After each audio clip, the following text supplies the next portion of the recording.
everyone, welcome back. Here's how to create an account in the Disney Solitaire so your progress is saved and synced. Launch the Disney Solitaire and then click on the settings option.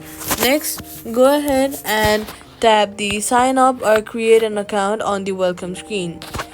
You can either sign up with Apple or Facebook, choose one. Then click continue if you're using Apple. Then set a strong password before signing in and confirm it. Make sure you remember it. Check the box to accept the terms of services and policy.